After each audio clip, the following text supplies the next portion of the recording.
Hi there, welcome to the latest episode of my 10-minute moan. And the topic for this 10-minute moan is quite a bizarre newspaper article by The Telegraph that you can see here. I got that right, I normally do that wrong. Where they state that the vast majority of the kill list Afghanis on the asylum claims list were not genuine. Now, this story's obviously been going about for a few days now, where we have had this cover up basically about how many thousands, tens of thousands, possibly hundreds of thousands of Afghans who were brought here with, and the government MOD put out a super injunction that the press couldn't talk about it.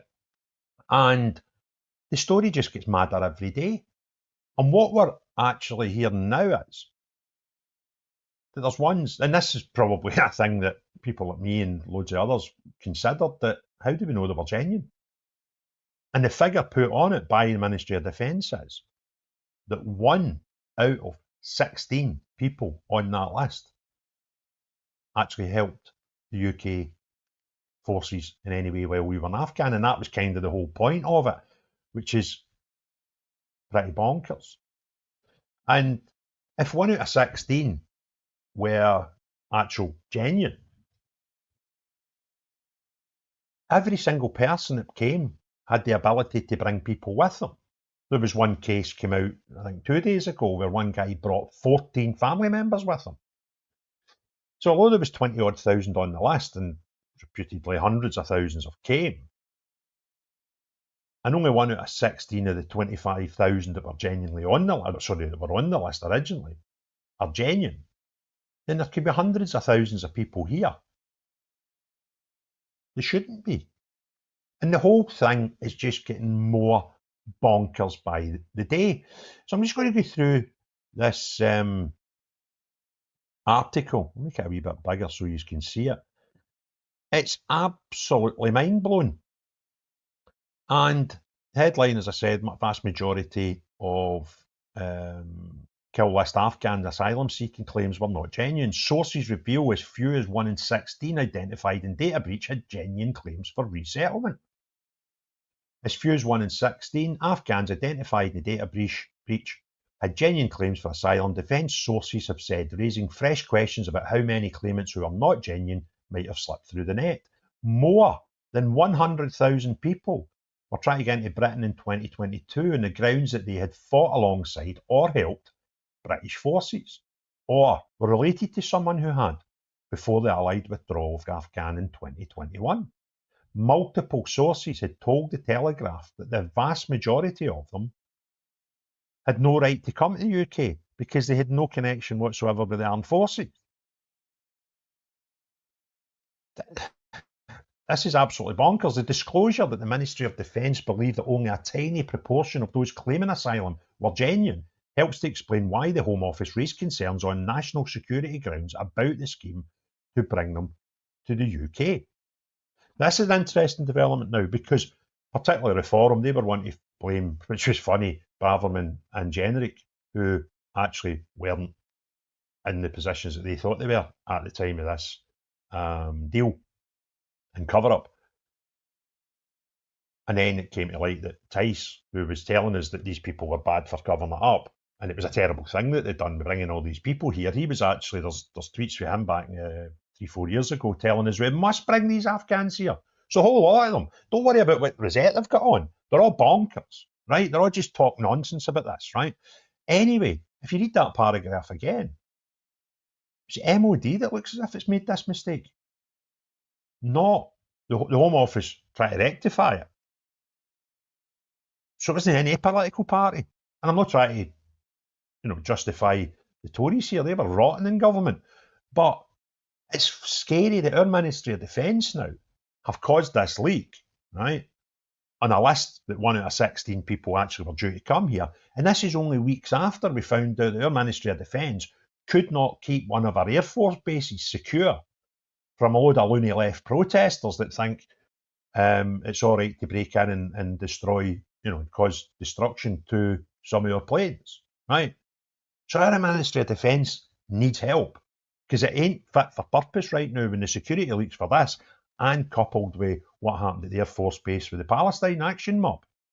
It's not good enough. Anyway, a Royal Marine was trying to sift out false claimants when he emailed a list of almost 19,000 names to what he thought were trusted contacts, only for it all to fall into the wrong hands. It was this that led to the government being granted a super injunction to prevent the media or MPs from discussing the data breach. It also prevented any reporting on emergency airlift to the UK of some of the people named in the list. The government says that to date, 6,900 people comprising 1,500 people who were on the leaked list, plus dependents, have been brought to the UK. Seriously, I don't believe you, government. However, the High Court was told a previously secret hearing relating to the injunction that the true figure was 16,000 and that 42,000 people in total were eligible to get brought to the UK. But that's not the story, because if there's 42,000 of them able to come, then they all could bring family members. So we're talking about hundreds of thousands of people here. And by the way, if you had guys who were over there, maybe interpreters who helped with logistics when our armed forces were over there, then I can kind of see the point of those coming over here and being given a safe place to live. In fact, I know an Afghan guy who has family here for that exact reason. And I kind of find that hard to argue against. That's common sense. But when we now find out what, like 1 out of 16 of them should be here, it's bonkers.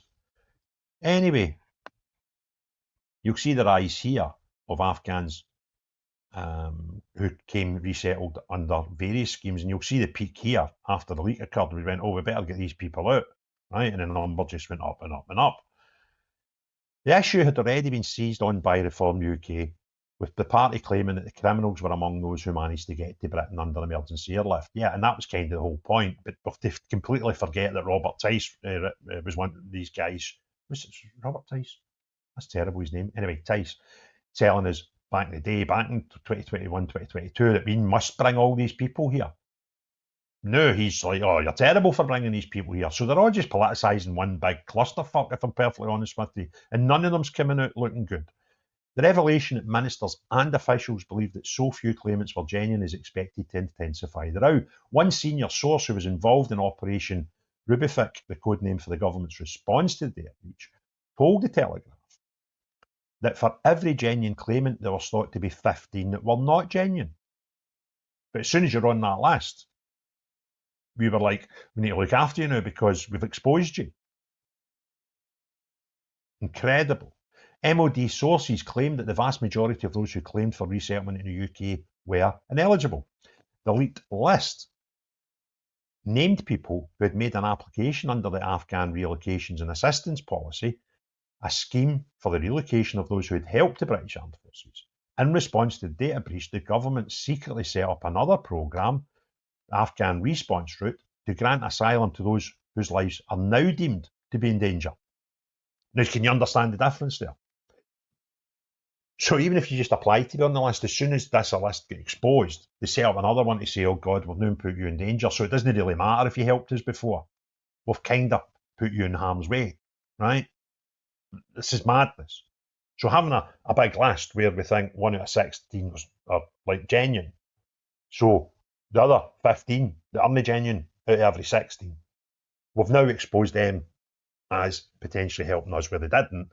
So we've said, we kind of need to help you now anyway, regardless of whether you were due it or not. And this whole thing just gets worse every day. Where did I get to? MOD sources said the proportion of genuine to not genuine claimants on the leak list was similar to the proportion on the ARAP list. Of course it would, because it's the same list, when relatives are taken into account and that most of those on the leak list had already been rejected for resettlement in the UK. So let's just summarise there. You were on a list. We'd went, no, you're not coming. The list gets leaked accidentally. We've now put you in danger, so we kind of need to take you and all your family, regardless of who you are, because we've endangered your life by exposing the list of people who helped the UK Armed Forces, but you didn't. You just happened to be on the list because you told lies. So, do you want to come? Oh, dear God. Because there was no parliamentary or press scrutiny of the ARR programme, MPs are only now able to ask questions about whether the claimants who were not genuine made it to the UK under the scheme after the super injunction was lifted by a judge on Tuesday. Many of the Afghans brought to the UK under ARR were housed in MOD buildings, including on or near our military bases.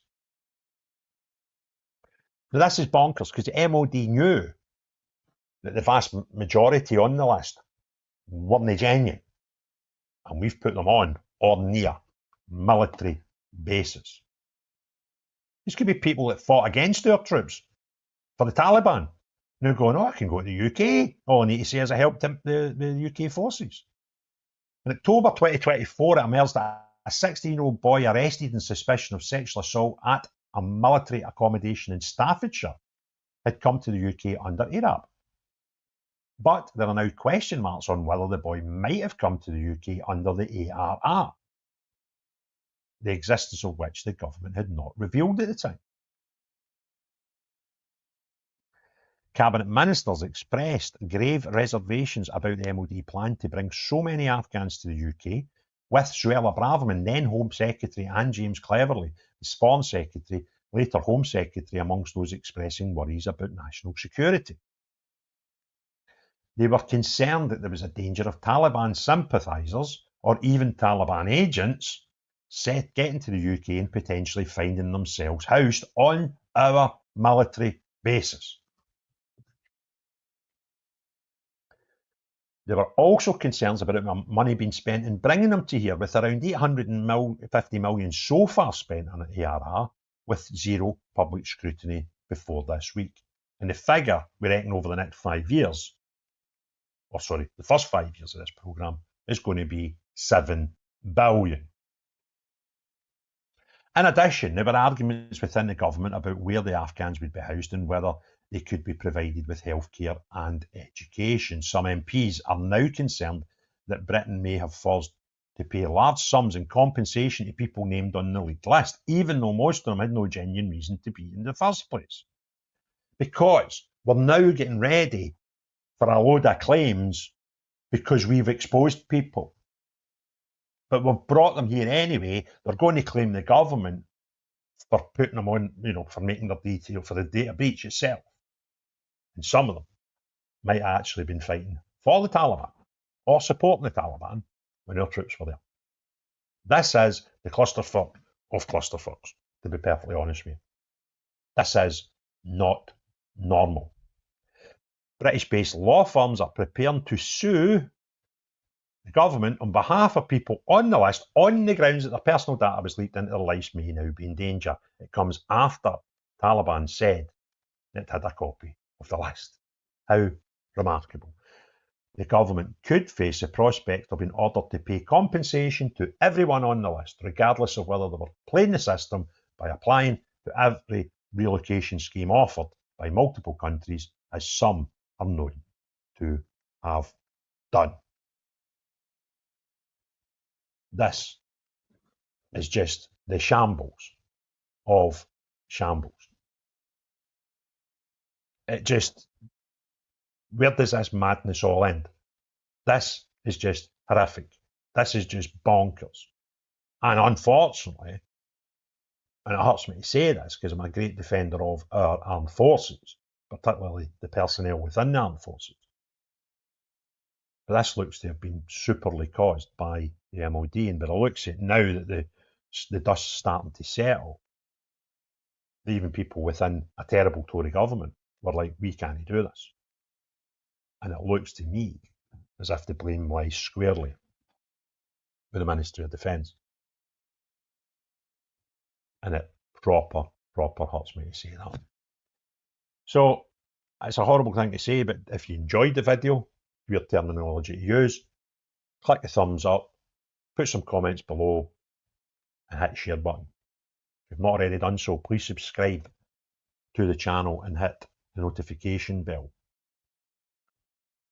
But most important of all, unless you are the type of person who comes here, but just adding yourself to a list hoping for hopes that you would get in when you'd no genuine reason to be here, but are now able to live here, be part of the cost of the £7 billion it's going to cost us to have you here, and you've now potentially got the right to sue our government for putting your name on a list that you put your name on the list illegally, right?